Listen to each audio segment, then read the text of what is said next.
Welcome back to Z-Files Podcast. I'm Luke. I'm Poppy. Yeah. Enthusiasm capital over here.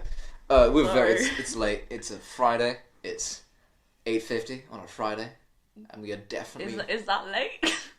It's late. Well, we just watched Fight Club. So, like, it's a very it's emotionally draining. Us hanging out together is another, just physically draining. Like, we're just, like, tired now. Like, it's a lot. It's all Luke's physical comedy. It's all my physical comedy of me fighting myself. Yeah. Yes. Yeah. Yes. I genuinely Spoilers. thought that you fell off the table. I didn't realise it was part of it until you started beating yourself up, and I was like, wait. Yeah, heads up, we're just gonna spoil this. Okay. Watch it then. If you haven't seen Fight Club, pause it, watch Fight Club, and then come back like 2 hours and probably antidepressant pills later. Yeah. And, wait, I'm just gonna... Yeah, so anyway, a little bit of context. It's not Archie here, it's just Poppy. Yeah, basically, what happened was we were on a plane, and we were watching Ocean's 11. I was watching Ocean 12, that's what was happening. 13. No, I was 13. I meant to be watching 12, but I couldn't find it on any streaming services. I was watching Ocean's 13, and Brad Pitt came on screen, and we had been talking about Bullet Train a few days earlier, and we were I really want to see it. So you had the idea. You tried before we did the whole gang thing.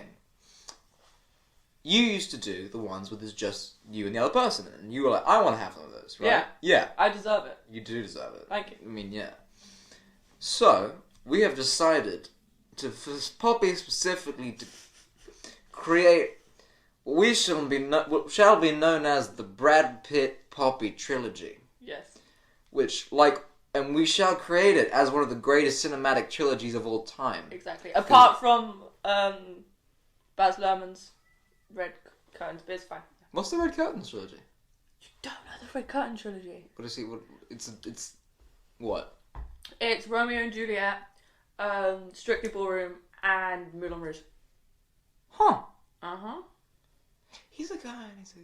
I've seen. He's the guy that did Elvis. No, I know. I've seen Elvis, and I started Great Gatsby. I did not finish Gatsby. Don't blame me. Yeah, he's an interesting guy. I liked Elvis.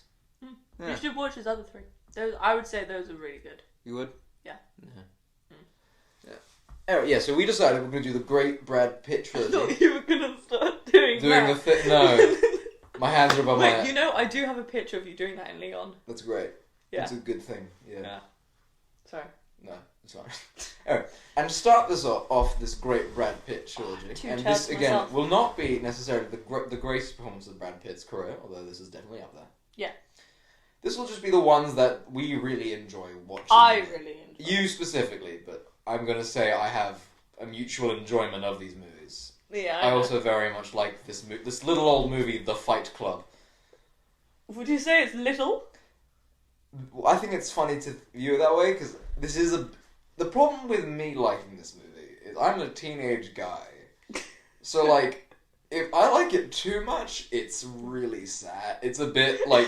What? It's just... If you like it, makes you sad, what does it make me? No, let me explain.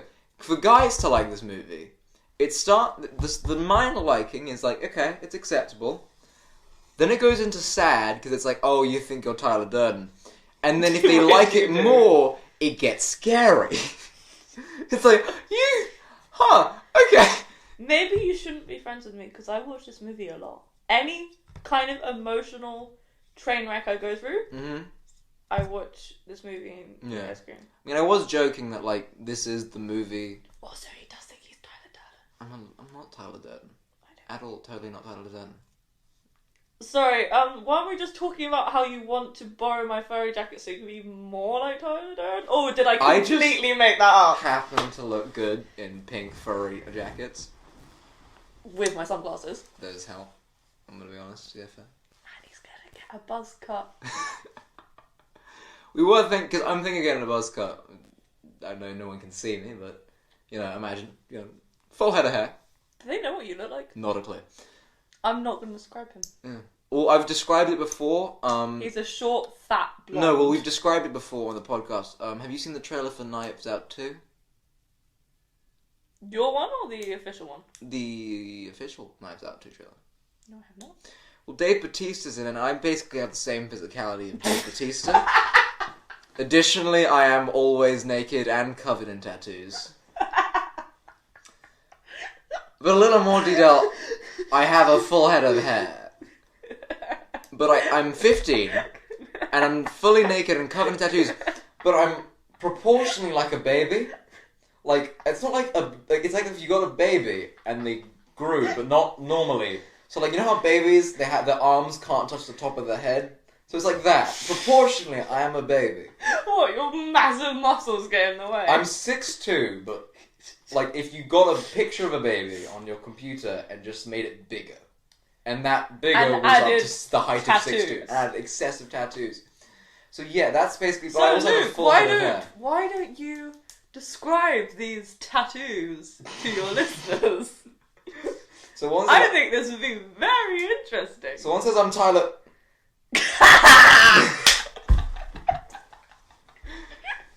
Yeah. Got him, girls, we got him. So, long story short, we both really, really, really, really like the movie. I'm not gonna lie. Wait, so if... I watched this the first time, I want to say... No, oh my god, I have to watch. The first one was 2 months ago.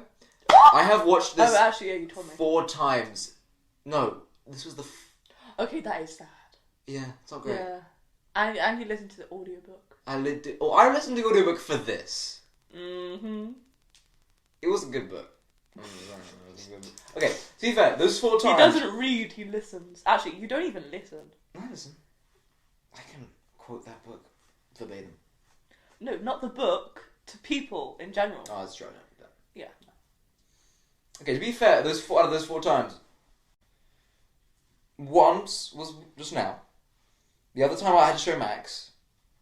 Because you see, I had the opinion that to really enjoy this movie, if you really, really like this movie, you got some stuff. You got a few screws loose. Okay, fine. So I offered it to Max, who is the lead, who has no screws loose. His screws are all very, very tight. Hella tight screws. And, he just walks into school with a screwdriver, just, redoing them. And, my point was so true. He literally, I think, midway through the movie went, this is so communist. Didn't he also go, boobs! They're doing the same thing, ah, shit!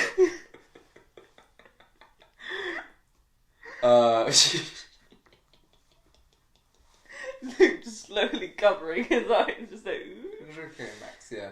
Actually, I did do that to you, but not about boobs. Yeah.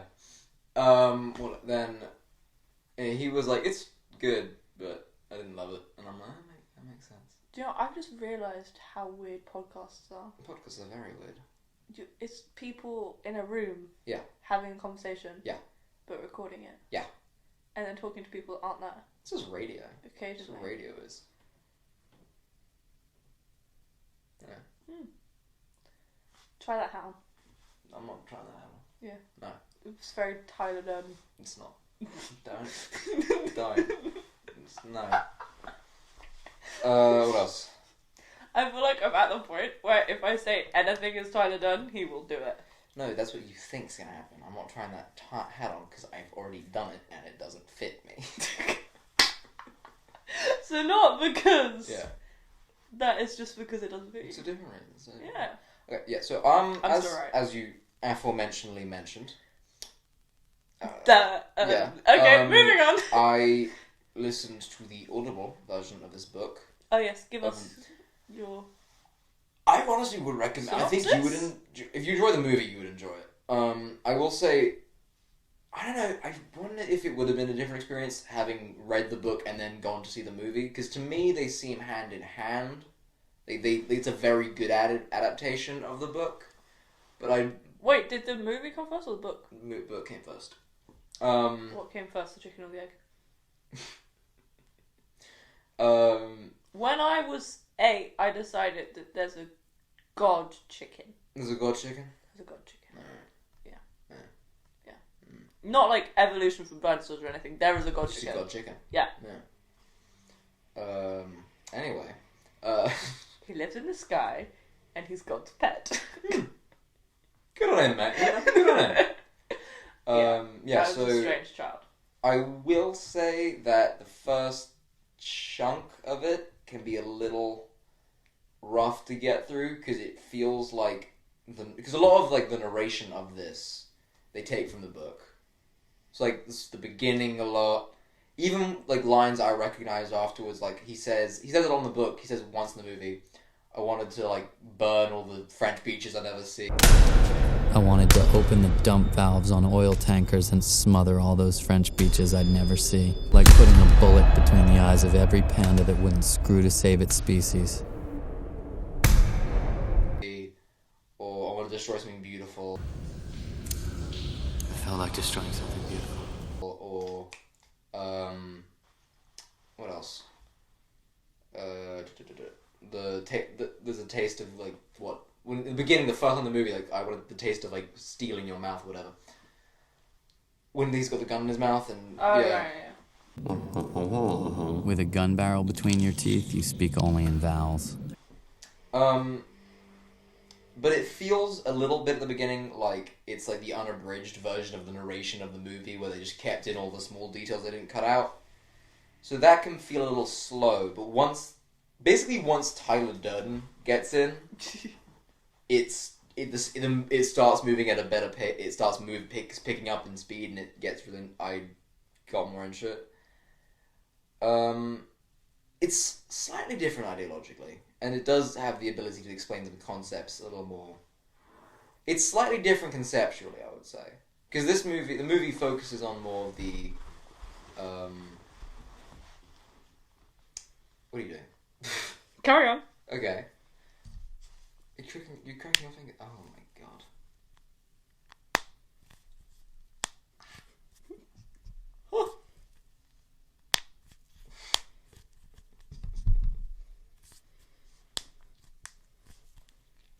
Jesus Christ. That was the grossest thing to do before. Wait, you can't talk about gross. Yes, I can. What have I done that's gross? Stuff that I can't say on a podcast. Jesus, we'd have to talk about this after recording. I'm interested in what this is. Okay. Yeah, but... Wait, did you my toes? Oh my god. Oh, they didn't click. Sorry, carry on. The movie's, I think, more about how, like, you can't find a messiah. Like, there's no real... Like, cause you know how he starts with the whole... He's trying to run away from franchises, and by the end of it, he's trying to run away from... Himself. His own franchise, which he starts calling a franchise. So it's true. Tyler had been busy, setting up franchises all over the country. Every city I went to, as soon as I set foot off the plane, I knew a Fight Club was close. But the book feels slightly more about trying to find... Himself? Basically, yeah. Like, the way they're introduced to Tyler Durden in the book... Yeah. ...is he introduces him and talks about how Tyler spends his entire day getting logs and sticking them in the wood. Sticking them on the beach in a line, so that for 1 minute out of the day, the sun will hit them the right way, and they'll make a perfect hand that he can sit in, like the shadow of a perfect hand that he can sit in. And that's cool. But his whole thing is like how perfection's only for 1 minute. You can only enjoy it for 1 minute, as it goes. Which seems it's a bigger theme in the book. They also explain the whole thing of space monkeys slightly better. Yeah. Which is... Because in this, it's just like that they're babbling, but they explain it more in the idea like because I think it comes from the Russian, how the one the USSR was in space, they first had the dog, and then the monkey, but so it's like I remember watching a video of that in science, and the child was just turned to me and just went, "Fancy a hot dog?" The fuck? I know. He is so dark. Like, people don't understand it, but he is, like, really dark. Yeah. But, so I guess it's based off I presume, at least, it's based off the, that monkey, so it's, because the idea, like, it's just that you're, like, just sent there, and you don't know what the implications are, you just push buttons and pull levers, and, Yeah. Which, of course, is exactly what Tyler Durden institutes in his thing. Yeah. Like, No questions about Project Mayhem. No information. We just do what We we're just told. pull levers. We just pull levers, yeah. And punch people in the face. Punch in the face. It's such a great club. And then there are small when it's revealed Tyler Durden's part of the protagonist who doesn't get a name in the book or the movie. They never mention his name. Oh no, they don't. We'll just call him Edward Norton. Yeah, that's the actor's name. Oh right, yeah. Oh my god, yeah. Yeah, he finds out a decent he doesn't. It is the end, but there's I remember listening to the audiobook. There's still an hour and 15 left of the audiobook when he reveals it. So I think it is. He tries to live with it briefly, and he tries to. It is more of planning to live around it, and it's a slightly more equal who has control. Yeah. Where in this it's just Tyler Durden's in control, and yeah, it's his. It's basically his. But body. at the beginning they were equal. Yeah. And then it kind of spiraled. Yeah. I mean, I don't know. I'm trying to think what's bet. I'd say the movie's bet because it encapsulates a very chaotic. I think that's the reason you can watch it, so you can rewatch it so easily because it's a very chaotic movie. Yeah, because each time you watch it, you notice something different. I never knew that there was a smiley face sticker on his wall. Yeah. Well, I noticed I've never noticed the sacrifice list. Yeah. When he closes the door, did you see that? Yeah. I never noticed that before. I thought it was really cool. And did you notice all the names of the streets? Yeah. And what then are the names of the streets? So there was files on the wall of all of the names of of the the streets. streets. I noticed that, yeah. Yeah, but at the beginning, there was on the door, there was loads of engraved in the door was the names of the streets. Oh, was it? And then when they blew up that weird gold ball. Yeah. It zoomed in on the street name. Oh, did it? Yeah. Oh, okay. I mean, yeah, it's a very well made movie. What was I saying? I don't know what I was saying. What was I saying? I don't know. That's fine. It's not important. Probably was important. Who knows? If you would like to know, yeah, Luke has the same nose as Brad Pitt. We did work that out. Yeah. We walked to the bit. I was gobsmacked. I know. I'm very proud of my nose now.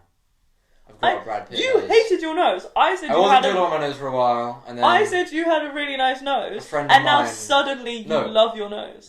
you said that, and then another friend said that, and then another friend in the middle of a conversation just looked at me and was like, "I want to tear off your nose and stick on my face." Oh my god, I love her. Sorry. She is wonderful. But yeah, so and then I found out Brad Pitt is my nose, and I'm very content with my nose. Yeah, it's in the scene where he's doing a phone call and he looks down and Luke's like, "Oh my god, you have the No, same I actually nose." looked and I was like, because I've had a slightly dainty nose. I don't know how to describe it, but I've kind of got a dainty No, nose. it's like a cute little button nose. It's a button nose at bottom, but it gets has a sharpness on top. Yeah. And So I was it's just not looking at this, dainty, it's kind of button but masculine. You're a masculine button. but I'm a masculine button. Yes, you are. Yeah, but I was like, what? I was just watching it. He's like, do the same nose. Because his bridge was the same as mine. I just remember he's also kind of curled up in a way. Yeah. And you're like, hang on. And we rewound. I was like, hang on. We had to rewatch that sex scene. It was like, we have to get through this. This is important. His mum walked past, so I just dived in front of the TV. Oh, did she? Oh, okay. I thought you just. No, did you not wonder? No, I just presumed you were just paranoid. No, did you not wonder why I was just holding onto the TV for dear life? I just presumed it was paranoia. No, your mother was my mother. walking past. It was really funny. She walked in. I have a unfortunate habit where my family only will exclusively walk into movies during the worst scene. I watched The Exorcist, and my father, who will not watch horror movies with me. I'm trying to get him to watch The Omen. We're working on it. Wait, no, please don't tell me he walked on that one scene In in The Exorcist, where they have the cross, and and I muted it, and he just looked at me like... I honestly thought you were going to whistle. I thought you were going to attempt to whistle. I'm not going to try and whistle. Every time I try to whistle in Poppy, because I can't whistle, but I can try. And every time I try, Poppy just looks at me and like, we need to teach her to whistle. I'm sorry, but it just takes it out of the moment. I've never... Because he makes really good jokes with whistling, but he just can't whistle, so it takes away from the joke. See, the one time that I'm like, he can't do it, you kind of do it. Oh, is that kind of the... Kind of. Well, I'm sorry. But just quietly. Okay. Bastard. Bastard. I'm killing you, Poppy. Yeah, you are. Yeah. You really are. Slowly. I don't know what to say yet. Yeah, so I realised recently, I was just thinking, because I can't remember, I can never remember the name of the director of this. You can, there's like 100 videos about him on YouTube. If you got recommended this, you've probably watched a video about him. He did The Social Network, he did Seven. He did... yeah. Seven? He has... This is the beginning of his feature film career, and it's really interesting to me. Yeah. Because he starts out in music videos. He does like... Oh yeah, you were telling me about that. He did like Madonna and like... I want to say... No, he didn't do Meatball. I want to say... He got like... He was the number one guy in music videos like throughout the entire 90s. And then he did Alien 3. He co-directed Alien 3. Right. That Alien 3 is the only... Wait, no, I have seen Alien 3. Aliens is the only... Wait, no. I've only seen the first one. Wait, no. I've seen the first one, I've seen the second one. Alien 3 is the only one that I haven't seen because Newt dies and I refuse to watch her die. I refuse. Fair. Okay. Apparently it's competently directed, but he's co-directing it, and I think neither him nor the other director really liked the script. Yeah. Then he goes from that, he does Seven. That's... 7, oh my god, what about? I don't know, and that's... I've noticed he's moved away from the music video directing. This and Seven both have a very visually kind of like a music video-y. Like, yeah, which is what I think adds to it. Which works for it, yeah. Yeah. I mean, the Batman recently just copies Seven's visual style completely. Yeah. It's like, you know, the opening credits is kind of Seven is kind of Batman's style. The opening credits of Seven, I was doing research on this for a Batman video that I think has come out by now. Yeah. Hasn't come out now, is coming out, this is a bonus episode, is coming out like this week. So, heads up. Bonus? Yeah, this is a bonus thing. Nice. It was, I believe, called, the opening credits for the opening credits I did, like, I found out, opening credit is like an art form within itself. Like, they will hire people, at least they used to, don't as much anymore, but when they will hire people to do specifically those. Yeah. And it's a guy who's done, like, hundreds of films, and he has this very similar aesthetic, which is very jumpy and, like, metal, and, like, he did, like, all those Godzilla movies, and right. Kong, and all that. And I think when it came out, it was called by The Guardian the definitive image of grunge in the 90s. Yeah. The Guardian called, which that is totally very makes apt. sense. Yeah.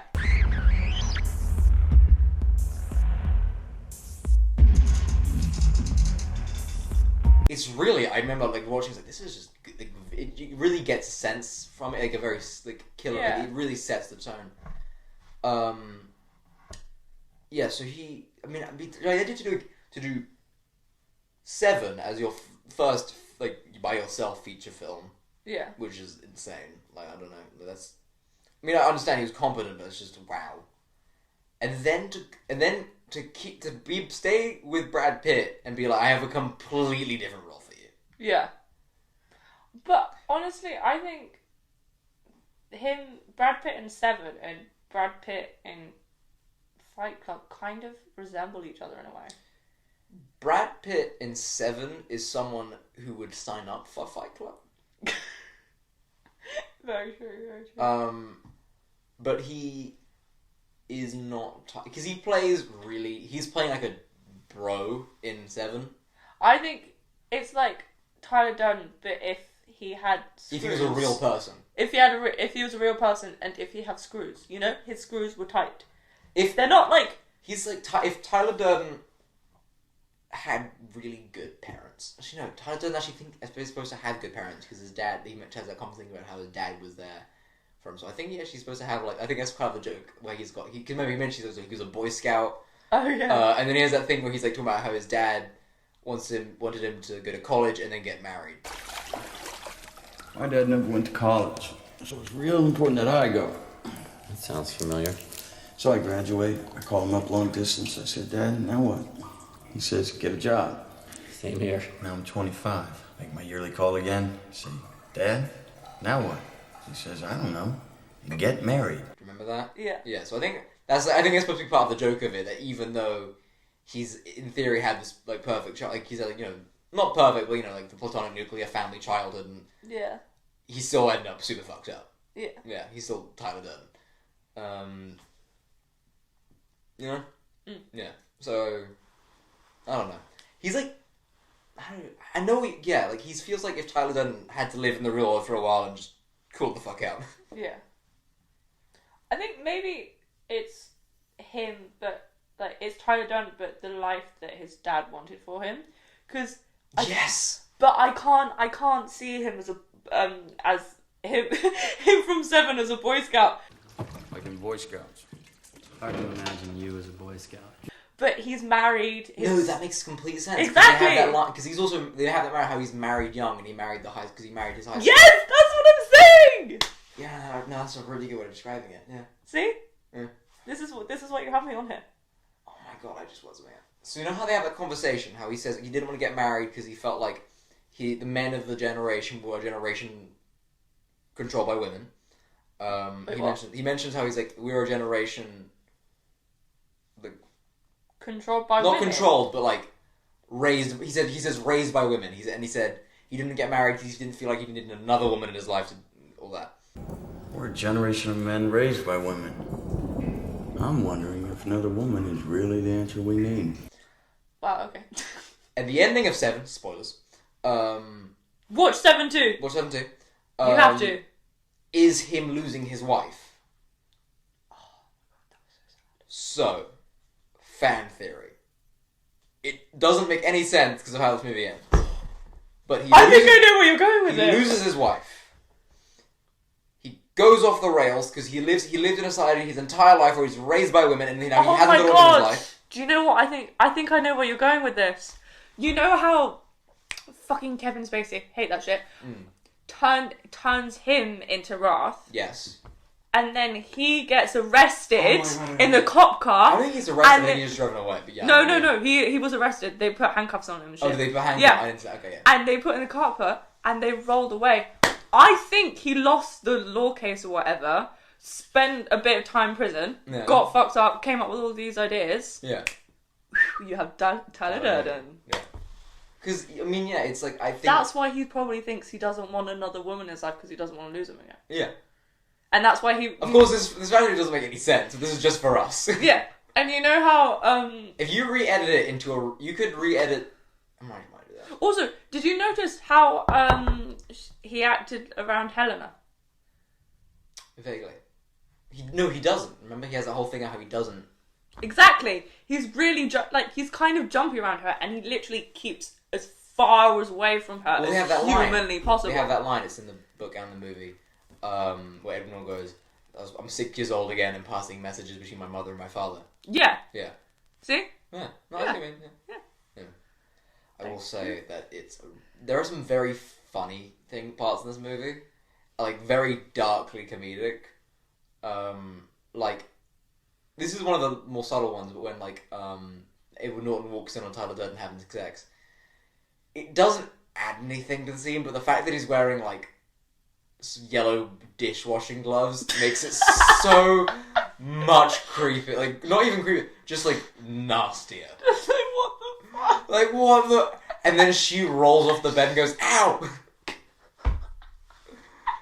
It's just like, what the fuck? It's like, you Like, don't even want to know. It's just... And it's like, just... Don't ask. It is the most, like, don't ask thing I've ever seen. You can tell it in his eyebrows. He's just like... Yeah. And then, like, Tyler Durden, he looks incredibly sweaty as well. And it's just like, okay. You know how bodybuilders, they put, like, so much oil on them? Yeah. It was like that. No, I heard it. He was so shiny. I don't know how true this is, because if you did it, you'd have to shoot the entire film chronologically, which, I mean, it's possible, but, you know. Yeah. Apparently what they did is, as they went on, Edward Norton started sleeping less and would stop eating, and Brad Pitt would start going to the gym more and tanning as the movie went on. So it would look like he's getting stronger and Edward Norton's getting weaker. Right. Yeah. Because I mean, yeah. He is like a frail little thing, isn't he? He gets really frail. I mean, he doesn't look terrible. He doesn't look great throughout the entire movie. He doesn't look great at the beginning, but he gets a lot worse. No, he looks relatively healthy. Like he looks incredibly tired, but he looks like in the first scenes when they're all in their like support groups. Like he looks healthy, but just kind of bit depressed. He just a bit looks tired. tired. Yeah, and then like the last scene, he is so frail and skinny, and like he's really pale, and he has massive circles under his eyes, and he looks like he hasn't like eaten or slept in like months. Yeah, he doesn't look good. Honest, yeah. Yeah. So I mean, then I've really liked it. Then there's the whole, we have to check the bags if they're vibrating, and 9 times out of 10. Oh my god! That was when my mum walked in. That was. And then you're like, Mum, you don't want to listen to the scene, and then she suddenly got really intrigued. So I cover her ears, and he goes and says, 9 times out of 10 it's an alarm clock, but sometimes leans in to dildo. And then my mum started laughing, and I'm just like, the covering ears didn't work, huh? She's like, nah.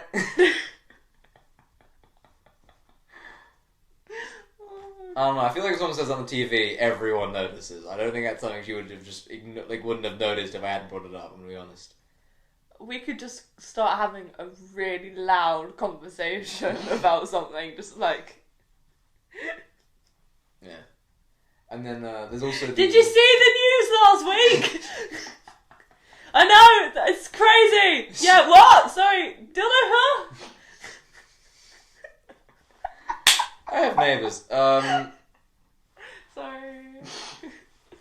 And then there's the line, what car company do you work for? A major one. Where he describes, he explains the formula of do they do a recall or not with smashed cars, and then she's like, what car company do you work for? He's like, a major one. It's just the way he answers. He's asked this question 100 times. And he knows why you're asking it, and he's just gonna fuck with you. I love this movie. I know. What I want to know is, because I felt like you were going somewhere. If you watching the movie as a teenage boy is really sad, what does it make me? And you don't have to be nice. No, I don't think it's as sad for you. Okay. I don't know. Expand. Because it's sad for guys if they love the movie but act really not quietly, but don't act excessively. Because then it implies that's how they want to act, but they don't. Right. You're a very open person. I'm gonna be honest with you. You say this a lot. Yeah, you are. I'm sorry. I'll be more closed. So if someone told when you told me you love Fight Club, I'm like, yeah, that makes sense. Yeah. Yeah. That's not surprising at all. No, it's amazing. Yeah. Nothing. I don't think I'm not. You're not. I don't think anyone thinks you're sad for liking Fight Club. The sad bit is the fact that I cry and eat ice cream to it. Anywho's It's a good movie. I'll try and eat ice cream to be honest. See, that's the thing. I love this movie with all my heart. However, in my lifetime, I've probably watched this movie at least 43 times. Let's say this is the 44th. And in all of those times, I've never finished it. And I've also never watched it with my full undivided attention. Really? Never. Okay. Apart from, actually, once, when I watched it the first time. You know what I mean? Yeah. Yeah, so.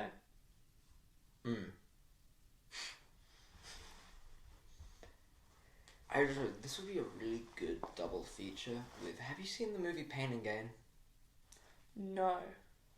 That would be a really good double feature with this, because that's another movie that like really heavily criticizes, like very masculine traits of like being physical and body. Wait, is that the one that you were talking about that The Rock is in? And you said it's the only movie that he's actually acting in. Yeah, it's the best because he plays a complete idiot, but he plays a guy who's used to be addicted to cocaine and then found the church and is trying to be a good guy. It's really. I can't imagine him as that though. It's really funny. It's really funny, and it's him, Mark Wahlberg, and Anthony Mackie, and they're all bodybuilders. It's based on a true story.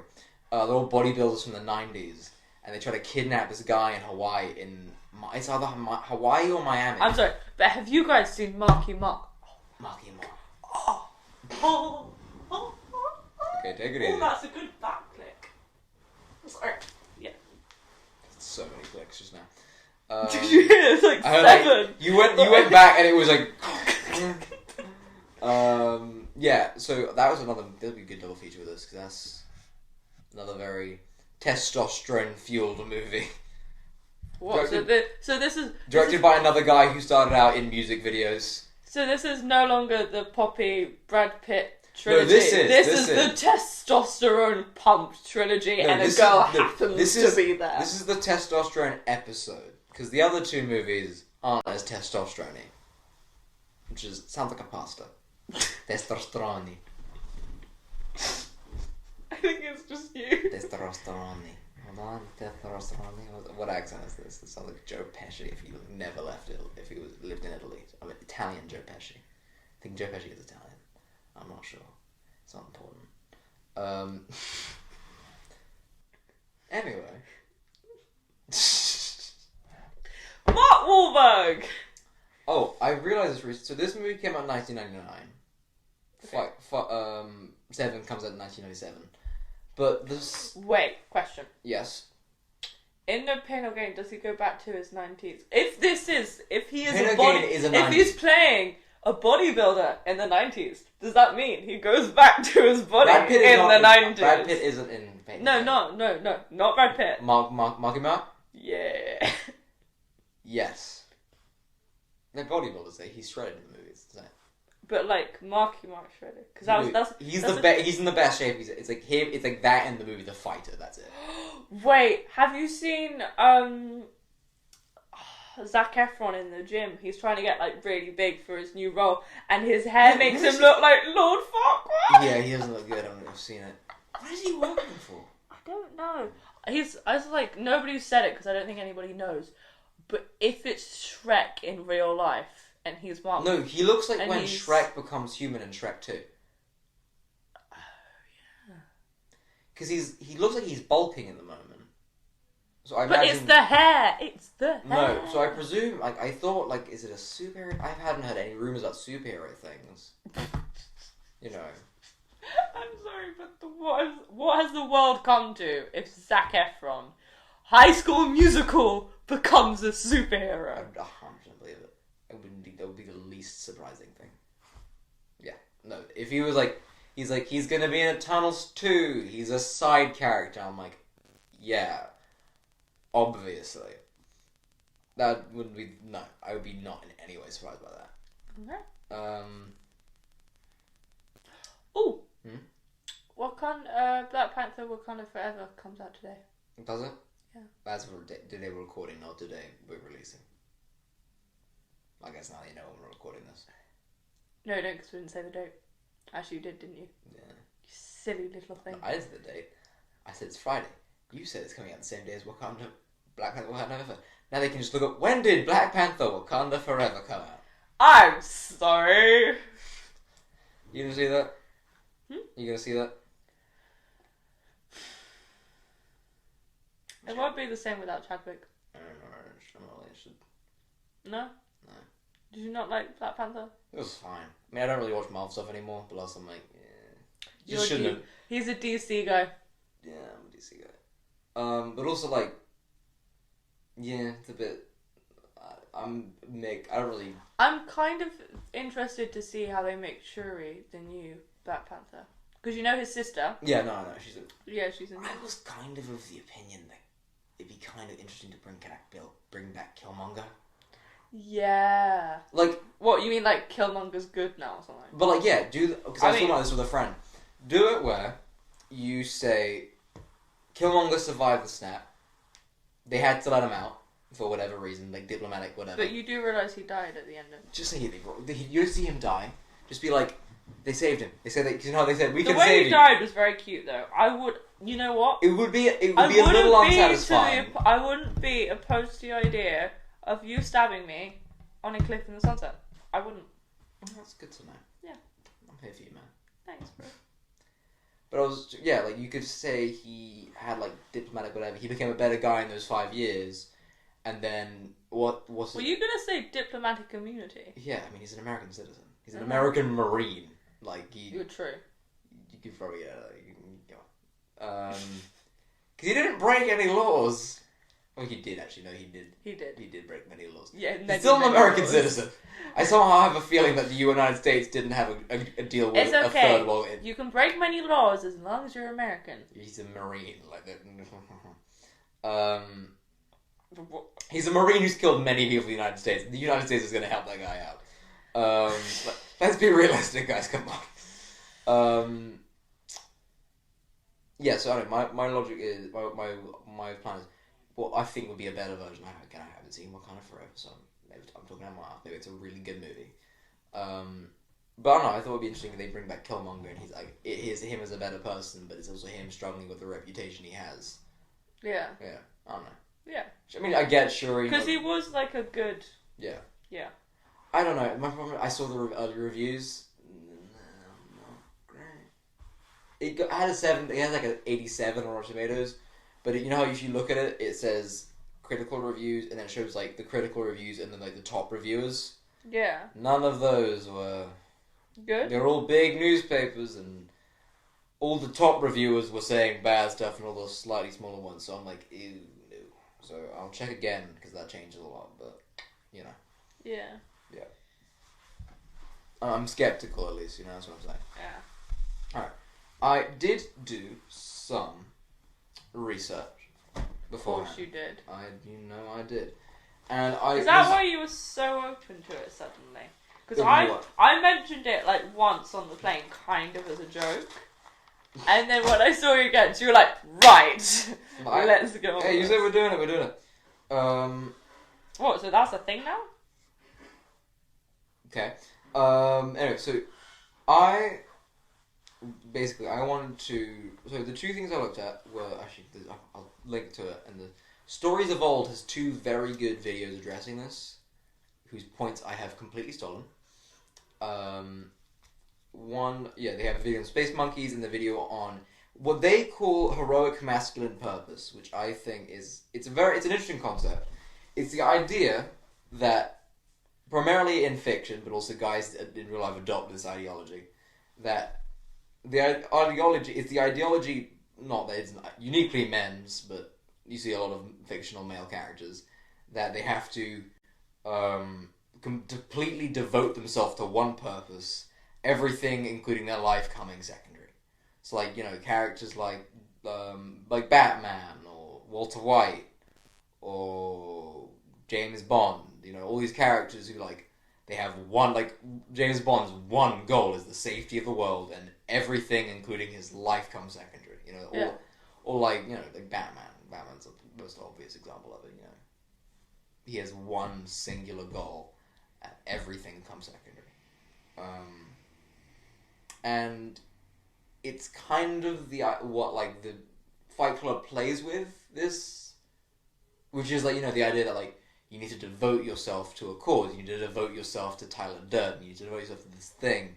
And then once you've devoted yourself so entirely to this one concept, yeah, then you will find something, you know. Like, it's like the thing where they were saying that they don't have a name.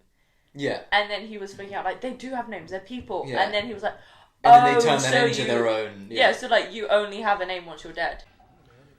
I understand. In death, a member of Project Mayhem has a name. His name is Robert Paulson. His name is Robert Paulson. His name is Robert Paulson. His name is Robert Paulson. Come on, guys, His please, name stop it. is... I mean, it's the gospel, you know, do you know who Jordan Peterson is? I think I'm familiar. He's a Canadian psychologist who's become very vocal on the internet, and because a lot of his stuff is about how, specifically men, but you know, I like him because he's not particularly radical seeming, at least from my perspective. Mm-hmm. But he's the idea. He's a lot of his stuff is about how people should push themselves to physical limits. Yeah. To do the absolute best they can. You want to take on the heaviest load that you can conceive of, that you might be able to move, because it gives your life nobility and purpose. Which, you know, is something I think works when you're young. You can't live like that. Yeah. Like, you know, and it's a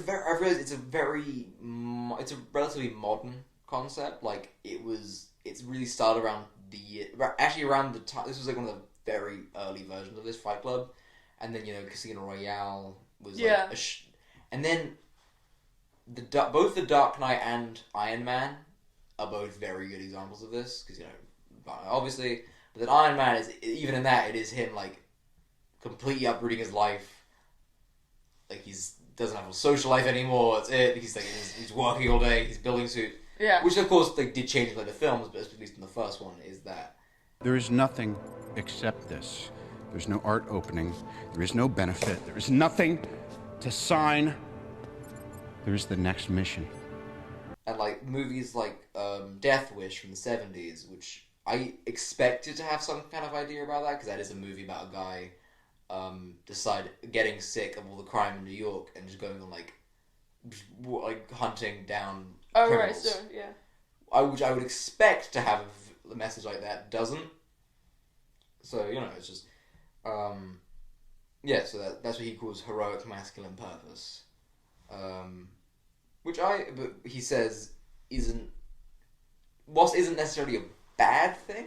Yeah. It's in both real people and in fiction. It can be a fine line between what is your own selflessness for a certain cause and your own personal grandiosity. Like, to what degree is it you just trying to build yourself up, like, for your own? Because, for example, Walter White, which is a big example of this. You know, Walter White from Breaking Bad. Yeah. Cool. A lot of people really take shots at the actress and the character of his wife, a bit unfairly, and it's a bit like, because she's a woman. Yeah. Yeah. No, I just think it's funny when people people complain about She-Hulk. Yeah. And it's like, is it because she's... When you say people, I complain about She-Hulk. Do you? Yes, I do. I I've literally complained to She-Hulk to you. It's probably true. I have very many complaints. I don't know. I just think every time I see a lot of guys on the internet complaining, and I'm like, is it because it's a woman? Huh? It's because... I don't know. I see a lot of guys on the internet who I'm like, they just seem to have a little... I'm just complaining. Not to dismiss their issue. Because when I picture She-Hulk, because like in the comics, right? She does exist, okay? Yeah. In the comics, she's literally like Hulk, but with long hair, right? Yeah. This one, she's like a bodybuilder. She's just like a little bit more taller and a bit butch, okay? Her, next to actual Hulk, she is freaking tiny. Like, what? You just made a woman a little bit taller and a little bit musclier. Like, She-Hulk, right? She could exist. She could literally exist. From what they did in this, just paint her green. A woman like that probably exists, okay? Right? No, they don't.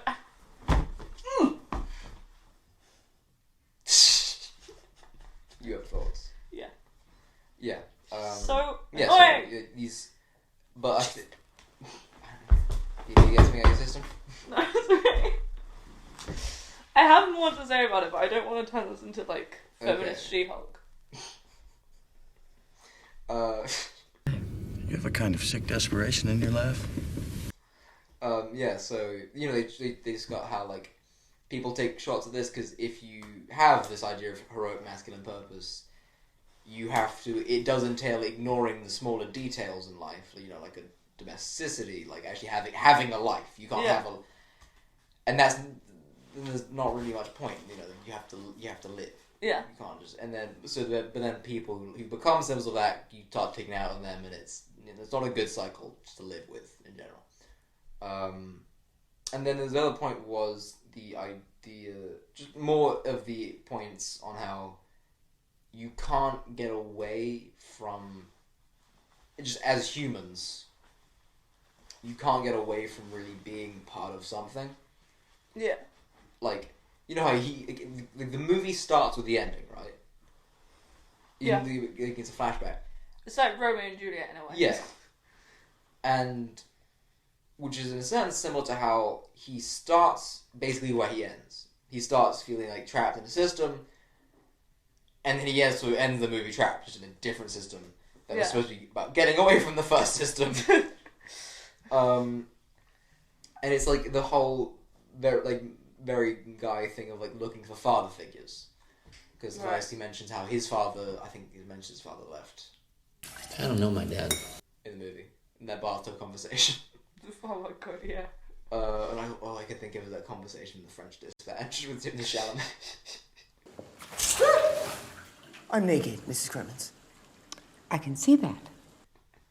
Which is a very different conversation, but it's you know, but they have that conversation. Like, he has like the idea that father figures are leaders. I mean, I know him, but he left when I was like 6 years old, married this other woman, had some other kids. He like did this every 6 years. He goes to a new city and starts a new family. Fucker setting up franchises. I'm gonna quote this more or less. I'm gonna edit in. You have that. They look for father figures. They mention how like God is like they look for gods, but even if their fathers have given up, they're like these mentioned in the movie. Their fathers are an image for God, but if their fathers left, is that like God left them? Our fathers were models for God. If our fathers bailed, what does that tell you about God? Right. And in the book, they mention how like they caused all this anarchy and chaos because they're trying to get God's attention, because if at the moment they feel like God ignores them, and that's worse. They think that being ignored is worse than hell. Because hell in itself is a punishment, and if you have a punishment, it still results in good. But to be ignored, you get nothing. Yeah.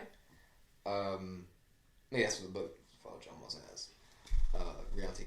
But yeah, so they have the idea that if your fathers are leaders, and leaders need stories. But the problem with that is that these guys keep cycling through father figures because stories require either a delusion or an ending. But these stand-in models never seem to last. They never truly fill the void that lingers underneath. And this is because leaders offer stories, and stories demand illusions. And sooner or later, illusions fall apart. And that can't be maintained. So like, you know, first like Tyler Durden's a father figure, and then eventually he kind of goes away, and it's all that kind of thing of looking for leaders, and you can't. There's the idea so like the cycle carries on. Like he gets stuck in a new structure. But even that, like how. I mean, how old is he supposed to be? Like 30.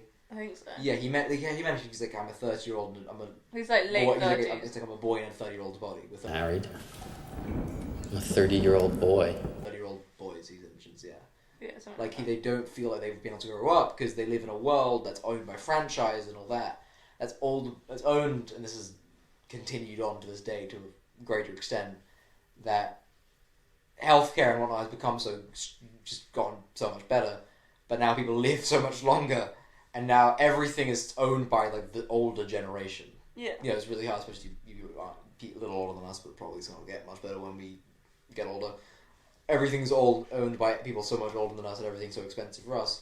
So it's like a world stolen from the young, and they have that line: "It's a copy of a copy of a copy of a copy." It's it's nothing. So it's just that idea of looking for father figures but those father figures have taken everything from you, and you're left with nothing. And so they go to this other father figure, but the point is that the world in a sense is just like so big that you can't. No one man's perspective on something is worth. Really ask yourself, what is seen as truth? What is seen as lie? What is deemed heroic? What is deemed villainous? Who needs to be saved and who needs to suffer? What is perhaps the main lesson here is that the world is always bigger than what any one man has to say about it. And even if they try to do that thing at the beginning, they have just like a chaotic view on life. Yeah. But the problem with that is even if you live with chaos, eventually that will become directed. Mm-hmm. Even if that's accidentally, eventually it'll become directed, and eventually becomes biased, and eventually becomes one person's message. And that was all the research I did. So yeah, so that's the end of the podcast. Yeah, we have 8 more minutes to fill, and I've got a few more notes to rattle off. So. Oh, great. Yeah, don't worry, we got this. Number 1. Okay, you can...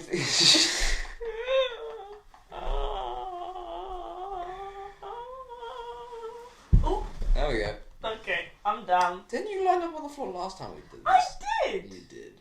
But this time my legs were in the air. Oh, well, there we go. It's like doing shoulder stand in gymnastics. Continue. You could kind of... I feel like you can tell he worked... This is his most music video-y movie. It's like, I don't know. Oh, yeah, because you were saying something about, like... It's very quickly, it's very fast-paced, there's a lot of, like, cutaways, stuff like that. It's very maximalist. You cry now. No, wait, back up. Let me start earlier. For 6 months, I couldn't sleep. I couldn't sleep. Like, yeah, the beginning specifically these, like... And it has some really good music in it. It's like, the music choice in it is really good because the discarded image. The other channel, the discarded image, has a video on how... David Fincher, that's his name. There you go, you got it. He uses pop music really well, and there's a song in this, I can't remember the name of it, but when they enter the Fight Club, we were talking about this, they have that, like, super masculine song. Yeah. I don't know how the song goes. No, you do. Oh, I know one line. I look good without a shirt.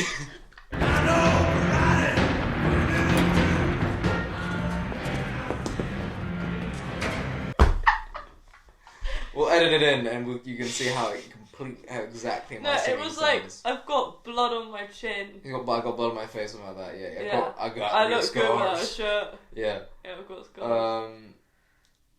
Yeah. So. Yeah, I do think it's funny how they lifted a lot of the narration from the book, but it means he always speaks very eloquently in the narration. Yeah. Which kind of, I think is really funny, because it's like, because I'm of the opinion that English, I'm doing well in English at the moment, so I'm not... Yeah, you're doing way better than me. But I'm of the opinion it's a Bro got an 8 in English. I'm of the opinion that it's a pretty stupid subject to keep doing. Like, I feel like once you can read, like once I can read, once you're literate and you can write to a decent detail, it's not it shouldn't be a necessary subject. See, what I love about my English teacher is normally other English teachers turn in on the fact that I am dyslexic and that I cannot use grammar any way, shape or form. Mm-hmm. But he was like, I see your ideas and they're very good and you have potential. Yeah. It's very nice. No, I like English, but I do still think it's a kind of pointless thing to be like, to be one of the mandatory subjects you need to do. I'm like, really? So I just think it's funny how he's speaking very eloquently with this ability that will in no way help him in life. I also thought it was funny when they're going through the rules, which you made me shut up for because you were like, we need to listen to the rules. No. I said this you were like, Luke, shh, and you grabbed my leg and hugged it as... It was an intense moment! The first rule of Fight Club is, you do not talk about Fight Club. The second rule of Fight Club is, you do not talk about Fight Club. But I think it's funny... Wait, I've got a dad joke about tense. Go ahead. You can only ran in a campsite because it's past tense. You can't run in a cancer. Oh, I got it. You notice I just wasn't laughing. He's giving me a face which is so disappointed. It's like you ruined my podcast face. And now he's looking at his watch, hoping that it'll be over.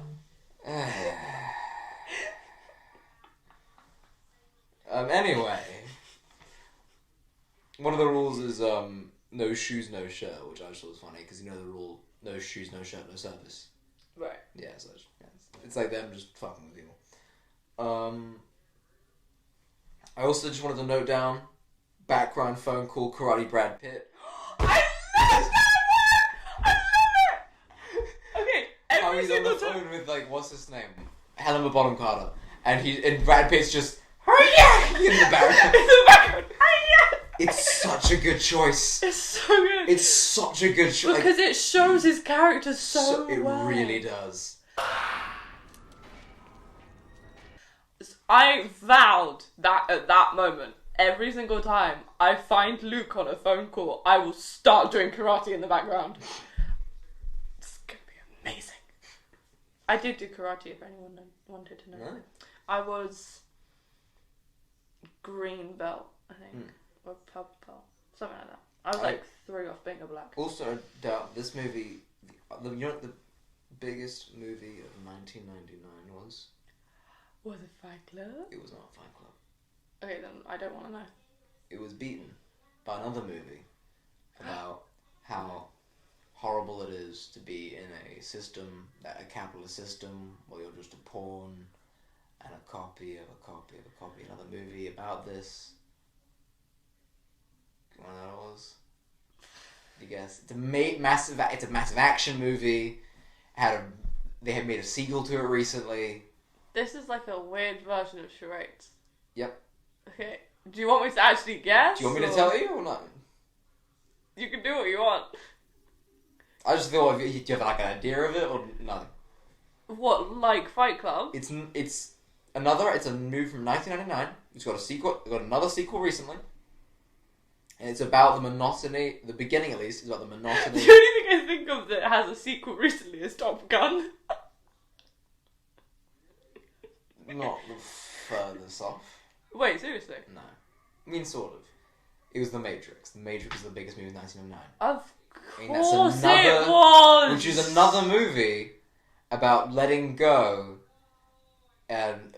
I can't believe I didn't think of The Matrix. I know. And it's about... Which is another movie like Fight Club. I think it's a better movie. Which is another movie about, like, letting go of your, like, normal life. Which is just as a pawn in work and all that. And embracing this, like, counterculture that turns out to be, like, you know, a release from that. Yeah. Yeah. But then it turns out you got yourself stuck in another... Yeah, and then you... Yeah. With holes in your back. So I just thought, that was interesting. And then the rest of it, I have just 2 points I want to edit into this, because I like them. The music cut when he opens the van doors, it's very heavy, and then it closes, and it's like Inception, and it opens, and it's like a beat of silence, and it's just Inception.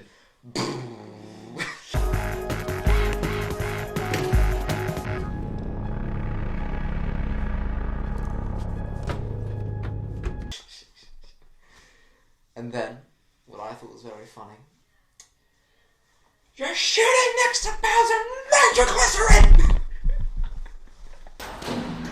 Wow! Okay, you are now firing a gun at your imaginary friend near 400 gallons of nitroglycerin! Yeah. You know what? Mm-hmm. Why don't we end this podcast? You think we're on a weird note? On a weird note.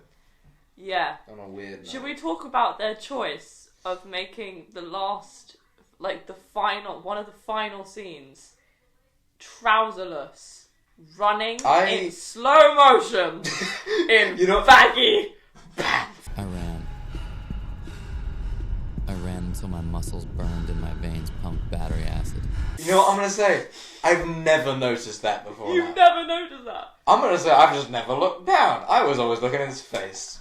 Bobby. What are you saying about me? I'm not implying anything. I'm just pointing out to our audience, and I've never noticed that, and I did never notice it before you pointed it out. I'm just saying. Yeah, well, I just noticed it this time. It's like the smiley face on the wall. You don't notice it, and then once you notice it, you can't stop noticing it. Ooh, I wanted to mention one more thing that I thought was really... Two tangents that I understand they cut out of the book. Oh no, we're doing maths now. What? You said tangent. Oh. I mean English tangents. There's a scene where you know how the whole thing about making soap is they get the fat from liposuction. Oh, and selling yeah. it. They establish that in the book where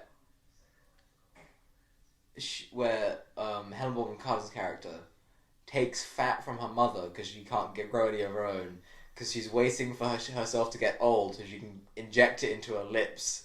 Get bigger lips. And then she gets annoyed because she goes to the fridge because she keeps it there, and Edward Norton tells her that they made her mother into soap.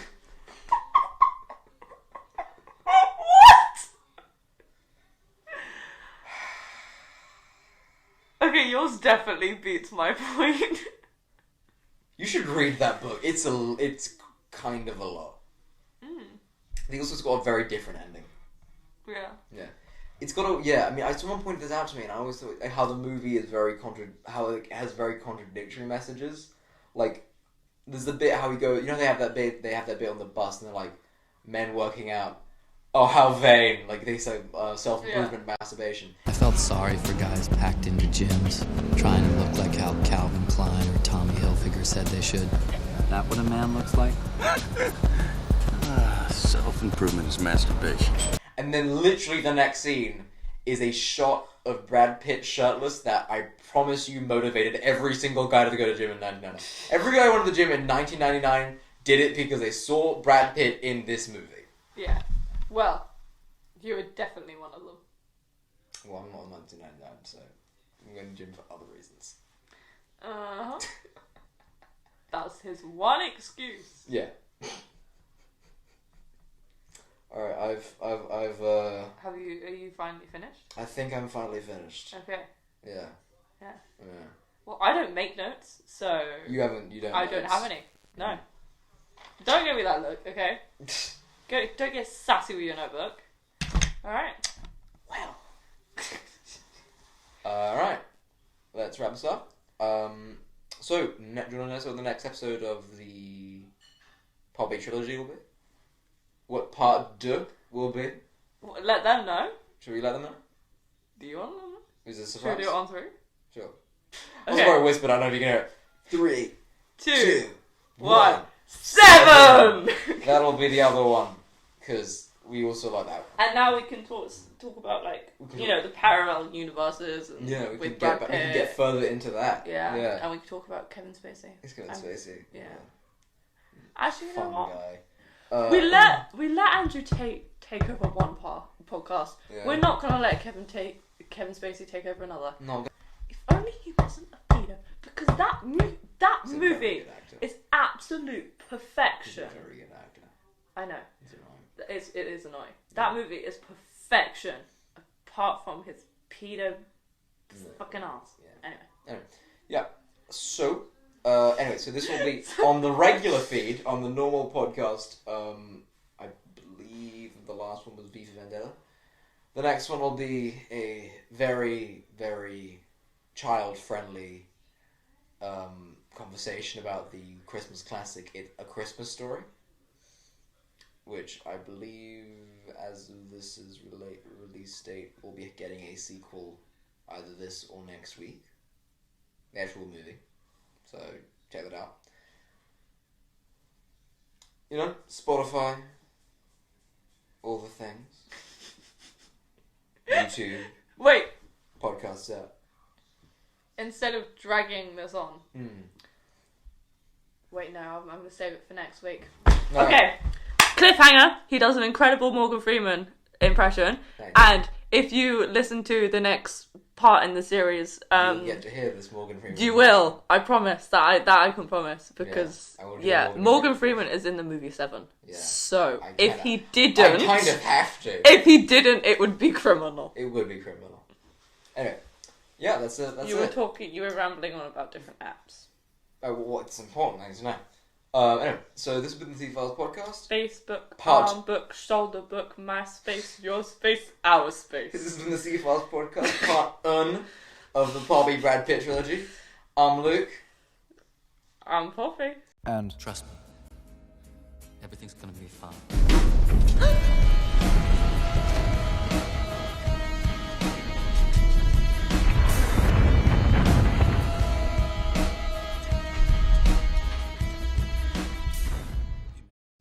Hi, this is Luke. If you like that video, please like and subscribe, and click the bell icon for notifications about new videos.